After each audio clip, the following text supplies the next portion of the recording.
Good morning, student. Welcome in another video lecture session for Financial Accounting 2 of BCom Semester 2. Last video lecture સેશનમાં આપણે practical question number 3 complete કરેલો છે. Chapter છે conversion of partnership firm into a company. 3 practical question આપણે complete કરેલા છે. ચેપ્ટરનું જે base છે કે એ રીતનો છે કે કોઈ કંપની છે એ કંપની પોતાનો બિઝનેસ એક્સપાન્ડ કરવા માટે હવે કોઈ પાર્ટનરશિપ ફર્મ છે એ પાર્ટનરશિપ ફર્મ પોતાનો બિઝનેસ એક્સપાન્ડ કરવા માટે હવે પોતાનો બિઝનેસને કંપનીમાં કન્વર્ટ કરે છે. એટલે કે ફર્મ એઝ અ વેન્ડર અને કંપની એઝ અ પરચેસર તરીકે કન્સિડર થશે. એના લગભગ 3 પ્રેક્ટિકલ ક્વેશ્ચન આપણે કમ્પ્લીટ કરેલા છે. So here we are going for a next practical question. It is question number 4 as per our video lecture session, and it is question number 39 as per your BS SAS book. So without wasting time, here we are going to start. The question is balance sheet of the firm of Chotu and Motu as on 1st April 2016 was as under. છોટું મોટીની પેઢીનું 1/4/16નું પાકું સરવ્યું નીચે પ્રમાણે હતું. Balance sheet આપેલું છે. Montu Limited was incorporated for conversion of the firm into a company. Authorized capital, which was 2,500 equity shares, each of rupees 100, and 15% 1,250 preference share, each of rupees 100. તો આ છોટું મોટુંની પેઢીનો ધંધો ખરીદવા માટે મોન્ટુ કંપનીની સ્થાપના કરવામાં આવી, જેની સત્તાવાર શેર મૂડી 2500 ઇક્વિટી શેરની બનેલી છે, જે દરેક શેર 100 રૂપિયાનો છે, અને 1250 પ્રેફરન્સ શેર પણ દરેક રૂપિયા 100નો બનેલો છે. Conditions for conversion from partnership firm into a company were as under. પેઢીનું કંપનીમાં રૂપાંતર કરવા માટેની શરતો નીચે પ્રમાણે હતી. Number 1, Montu limited took over all assets as under. Montu limited બધી જ મિલકતો નીચે પ્રમાણે સ્વીકારી લેશે. Machines 1,10,000, land building 1,25,000, goodwill ₹60,000. તો બેલેન્સ શીટમાં આપણે મશીન, લેન્ડ બિલ્ડિંગ બંને ટીક કરી લઈશું, બંનેની નવી વેલ્યુ આપેલી છે. And remaining assets at their book value. બાકીની મિલકતો ચોપડે કિંમતે નવી કંપની સ્વીકારે છે. Number 2, Montu Limited also took over all the liabilities other than Chotu's loan. છોટુની લોન સિવાયની બધી જ જવાબદારી પણ નવી કંપની સ્વીકારે છે. તો બેલેન્સ શીટમાં એ લોન ફ્રોમ છોટું આપેલું છે, ત્યાં ચોકડી ક્રોસ કરી દઈશું. એ એસેટ્સ કંપની સ્વીકારતી નથી.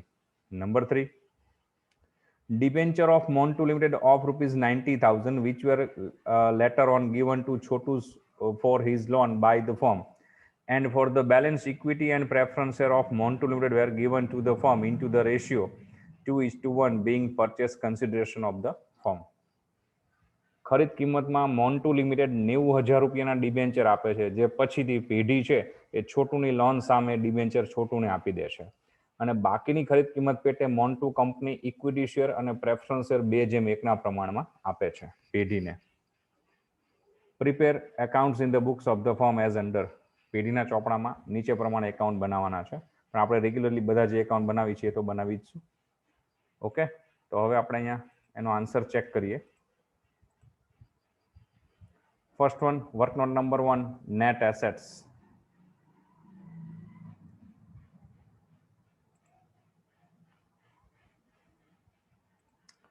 So net assets is equal to assets taken over less liabilities taken over.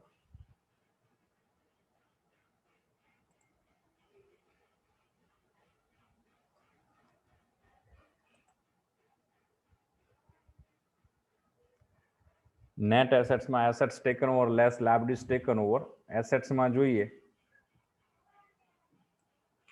તો ઇન્ફોર્મેશનમાં આપેલું છે પ્રમાણે મોન્ટુ કંપની છે એ પેઢીના લેન્ડ બિલ્ડિંગની વેલ્યુ 1,25,000 ગણે છે, મશીન્સની વેલ્યુ છે એ 1,10,000 ગણે છે. બાકીની એસેટ્સમાં furniture book value 20,000, debtors book value 70,000, stock book value 35, bank book value 15, અને special new value of goodwill જે મોન્ટુ કંપની પેઢીની પાઘડી 60,000 રૂપિયા ગણે છે. ઇન્ફોર્મેશનમાં જે ગુડવિલની વેલ્યુ આપેલી છે એ જ નેટ એસેટ્સમાં ધ્યાનમાં લેવાની. બાય ચાન્સ જો બેલેન્સ શીટમાં એસેટ સાઇડ ગુડવિલ આપેલી હોય તો it should not be consider, એ ધ્યાનમાં લેવાશે નહીં.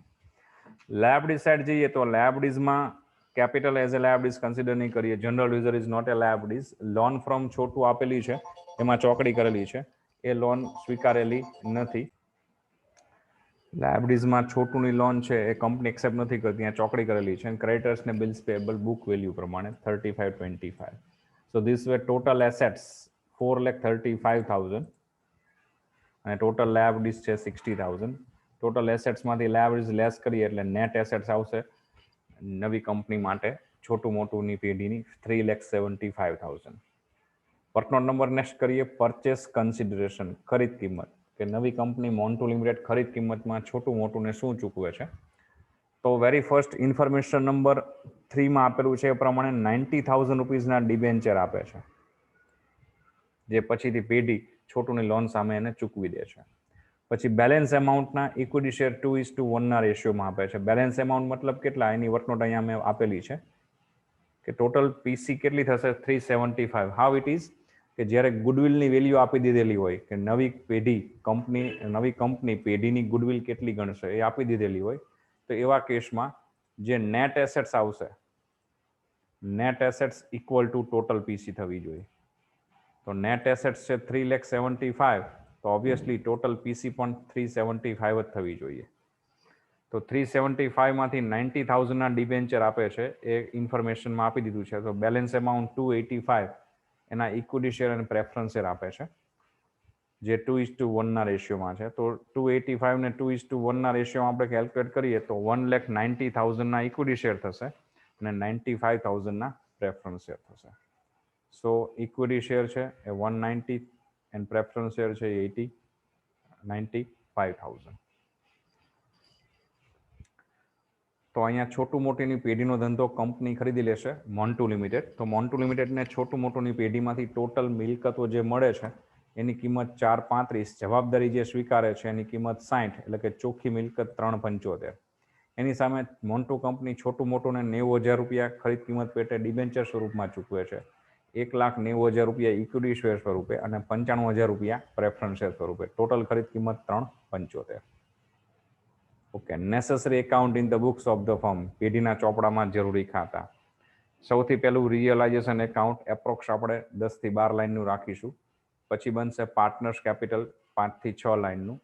દેન પરચેસિંગ કંપનીઝ એકાઉન્ટ, અહીંયા મોન્ટુ લિમિટેડ એકાઉન્ટ એવું પણ લખી શકાય, એ પણ 5-6 લાઇનનું. પછી એઝ એ પરચેસ પ્રાઇસ, મોન્ટુએ જે ફોર્મથી પરચેસ પ્રાઇસ પે આઉટ કરેલી છે દરેક ફોર્મના એકાઉન્ટ, જેમાં equity share, preference share and debenture 3 ફોર્મથી પે આઉટ થઈ છે.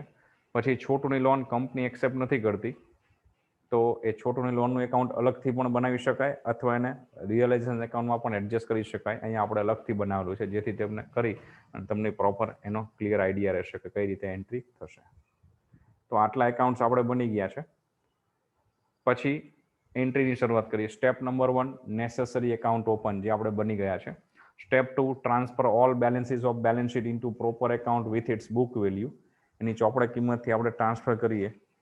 તો બેલેન્સ શીટમાં જોઈએ લાયબિલિટી સાઇડ છોટું મોટુંની કેપિટલ છે, જેમના કેપિટલ એકાઉન્ટની ક્રેડિટ સાઇડ લખીશું બાય બેલેન્સ બ્રોટ ડાઉન, બંનેમાં 90,000. પછી general reserve which is not a liabilities but it should B transfer among partners account as per their profit sharing ratio. તો છોટું મોટું વચ્ચે જનરલ રિઝર્વ બંને વચ્ચે પ્રોફિટ શેરિંગ રેશિયોમાં વહેંચી દઈશું. પ્રોફિટ શેરિંગ રેશિયો નથી આપેલો માટે બંને વચ્ચે સરખા ભાગે. પછી લોન ફ્રોમ છોટું, તો લોનનું એકાઉન્ટ આપણે અલગ બનાવેલું છે બીકોઝ લોનની લાયબિલિટીઝ કંપની એક્સેપ્ટ નથી કરતી. તો by balance brought down 90,000. Last 2 liabilities creditors અને બિલ્સ પેબલ, બંને લાયબિલિટીઝ કંપની એક્સેપ્ટ કરે છે, તો બુક વેલ્યુથી રિયલાઇઝેશન એકાઉન્ટની credit side, by creditors account, by bills payable account. Asset side જઈએ તો બધી જ એસેટ્સ કંપની એક્સેપ્ટ કરી લીધેલી છે. તો asset side to land building, realization એકાઉન્ટની debit side to land building 120, to machinery 90,000, to furniture 20,000, to debtors 70,000, to stock account 35,000 and to bank account 15,000. Be remember, realization એકાઉન્ટમાં ડેબિટ સાઇડ બધી assets એની book વેલ્યુથી જ show કરવાની, credit side liabilities એની book વેલ્યુથી જ શો કરવાની. બીકોઝ અહીંયા આપણે વેન્ડર કંપનીની બુકમાં એકાઉન્ટ્સ બનાવીએ છીએ, તો વેન્ડર કંપની માટે નેટ એસેટ્સ કે પીસીની વર્કનોટ બહુ ઇમ્પોર્ટન્સ નથી ધરાવતી. ઓકે. તો step number 2, transfer all balance of balance sheet into proper account complete. Step 3, 2 entry for PC, ખરીદ કિંમત માટેની 2 નોંધ. એમાં first entry purchasing company's account debit to realization. તો purchasing company માં ડેબિટ સાઇડ લખીશું to realization account બ્રેકેટમાં ત્યાં લખી શકાય PC. તો realization account ની ક્રેડિટ સાઇડ લખીશું by purchasing company account in bracket PC 3,75,000. Second entry of PC ખરીદ કિંમતની બીજી નોંધ વેન પરચેસ કન્સિડરેશન રિસીવ્ડ ખરીદ કિંમત મળશે તો as a purchase price Montu company આપણને ઇક્વિટી શેર પ્રેફરન્સ શેર અને ડિબેન્ચર આપેલા છે તો એ ત્રણેયના એકાઉન્ટ ડેબિટ થશે ઇક્વિટી શેરમાં ઇક્વિટી શેરની amount debit to purchasing company account 190 preference શેરમાં પ્રેફરન્સ શેરની account debit to purchasing company 95,000 and ડિબેન્ચરમાં ડિબેન્ચરની amount debit to purchasing company 90,000 અને ત્રણેયની ક્રોસ એન્ટ્રી પરચેસિંગ કંપનીમાં credit side by equity share by preference share by debenture. Then second entry of purchase company purchase consideration is complete. Step number 4 entry for dissolution expense વિસર્જન ખર્ચની નોંધ કરવાની છે એ ખર્ચ અહીંયા આપણને આપેલો નથી એની એન્ટ્રી હોય તો ફિક્સ છે realisation debit to cash but expense નથી આપેલો. Step 5 asset sell out and liabilities payout which are not taken over by purchasing company. ખરીદનાર કંપનીએ જે મિલકત કે જવાબદારી ન સ્વીકારેલી હોય એનો નિકાલ કરવાનો છે તો અહીંયા પર્ચેસિંગ કંપનીએ નહીં સ્વીકારેલી મિલકત કે નહીં સ્વીકારેલ જવાબદારી જે છે એ તમે જોઈ શકો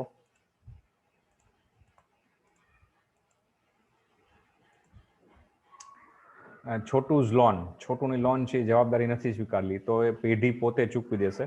તો ઇન્ફોર્મેશન નંબર 3માં આપેલી છે કે ખરીદનાર કંપની મોન્ટુએ જે ડિબેન્ચર આપેલા છે 90,000ના એ ડિબેન્ચર પછી છોટુની લોન સામે પેઢી ચૂકવી દે છે તો એ છોટુની લોન સામે ડિબેન્ચર ચૂકવશે એટલે ડિબેન્ચરનું એકાઉન્ટ ક્રેડિટ થશે બાય છોટુઝ લોન એકાઉન્ટ 90,000 જેની ક્રોસ એન્ટ્રી છોટુના લોનના એકાઉન્ટમાં ડેબિટ સાઇડ આવશે ટુ ડિબેન્ચર એકાઉન્ટ અને આ રીતે છોટુની લોનનો હિસાબ ચૂકતે થઈ જશે અને ડિબેન્ચરનું એકાઉન્ટ પણ ક્લોઝ થઈ જશે. Then step number 6 distribute forms of purchase consideration as per data given. ખરીદ કિંમતમાં જે અવેજ મળ્યો છે એ સૂચના પ્રમાણે વેચી દઈએ તો as a purchase price 3 form મળેલા equity share preference share and debenture પણ ડિબેન્ચર આપણે છોટુની લોન સામે ડિસ્ટ્રીબ્યુટ કરી દીધા છે આપી દીધા છે એટલે હવે એને ઇસ્યુ કરવાના નહીં રહે તો ઇક્વિટી શેર અને પ્રેફરન્સ શેર કંપનીએ જે ખરીદ કિંમતના બદલામાં આપેલા છે એને પેઢી શું કરશે તો પેઢીએ ઇક્વિટી શેર અને પ્રેફરન્સ શેર છે ભાગીદાર વચ્ચે એમને વહેંચી દેશે. કોઈ ઇન્ફોર્મેશન નથી તો as per their profit sharing ratio છે 1:1 તો ઇક્વિટી શેર ભાગીદારો વચ્ચે વહેંચશું એટલે પાર્ટ ઇક્વિટી શેરના એકાઉન્ટ ક્રેડિટ થશે ત્યાં લખશું by Chhotu's account by Motu's account 95 જેની ક્રોસ એન્ટ્રી પાર્ટનર્સ કેપિટલ એકાઉન્ટની debit side two equity share account 95. પછી પ્રેફરન્સ શેર પણ એ રીતે બંને પાર્ટનર્સ વચ્ચે વહેંચી દઈશું ઇક્વલ રેશિયોમાં તો by Chhotu's account by Motu's account 47,500 તો પાર્ટનર્સ કેપિટલ એકાઉન્ટની debit side to preference share account 47,500. ફરીવાર ફટાફટ રિપીટ કરીએ. Step number 1 necessary account open જે બની ગયા છે. Step 2 transfer all balances of balance sheet into proper account with its book value. Step 3 2 entry for PC. First one when purchase consideration due, second one when purchase consideration received. Step 4 entry for dissolution expense જે આમાં નહોતો. Step 5 asset sell out and liabilities payout which are not taken over by purchasing company.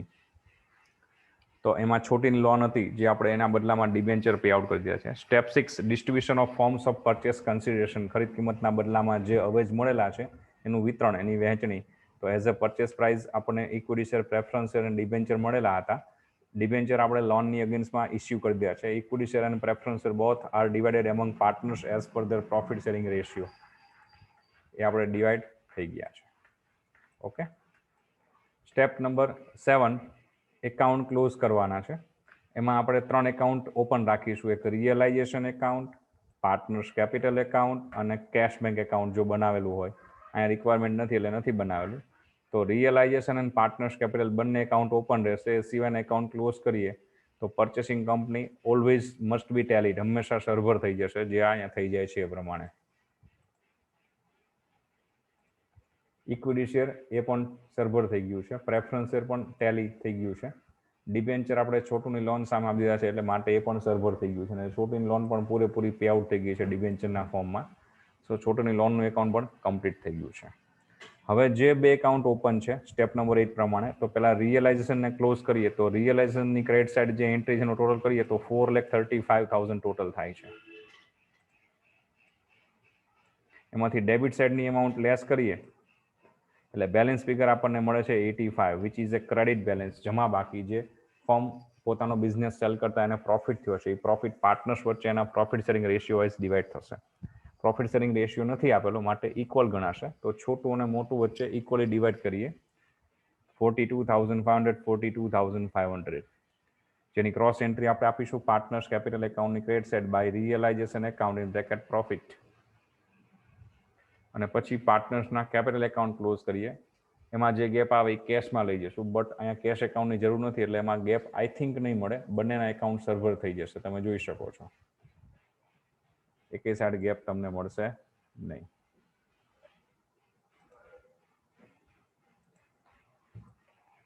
Okay, so here we complete practical question number 4 as per our video lecture session, but it is question number 39 as per our book.